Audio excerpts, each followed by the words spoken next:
Geceler susur, qəlbim danışır, adını pıçıldayır hər nəfəs.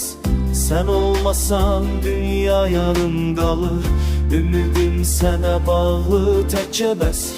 Sessiz baxışlarda tapdım özüm, bir gülüşün yetti, değişsin günüm.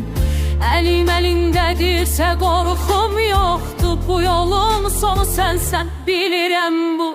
Eyni yolda, eyni talihlə ürəyimiz döyünür bir səslə.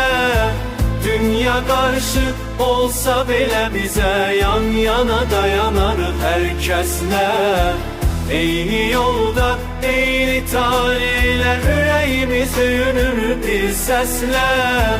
Dünya qarışıq olsa belə bizə yan yana dayanarıq hər kəslə.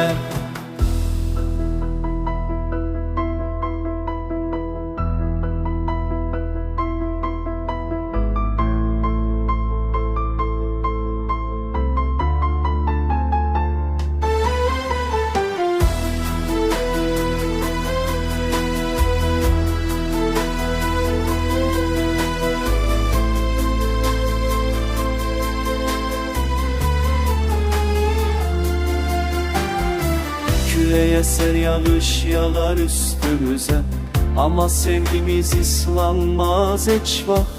Sən varsan deyə inanıram sabaha, qaranlıqda işıq olar o an. Əgər yorulsam çelim səndin, ağlasam gözyaşım mənə əmanət. Bu sevgi nə oyun nə yalandır, ömrü yazılıb bu hekayət. Eyni yolda, eyni talihlə ürəyimiz döyünür bir səslə.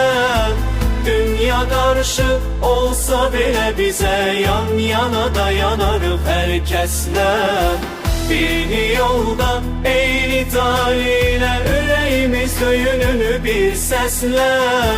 Dünya qarışıq olsa belə bizə yan yana dayanarıq hər kəslə. Eyni yolda, eyni talihlə ürəyimiz döyünür bir səslə. Dünya qarışıq olsa belə bizə yan yana dayanarıq hər kəslə. Eyni yolda, eyni talihlə ürəyimiz döyünür bir səslə. Dünya qarışıq olsa belə bizə yan yana dayanarıq hər kəslə.